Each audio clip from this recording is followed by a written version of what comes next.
आकर्त्याने आम्हाला इथे आमंत्रण केलं आहे आणि आजचा महिला दिवस आमच्यासाठी खूप खास बनवला आहे.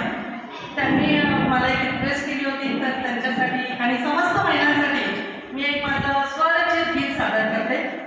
आज महिला दिवस म्हणजे आपला एक सण, एक उत्सव आहे असं वाटतं की नाही आपल्याला? आज आपला उत्सव आहे तो उत्सव.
खूपच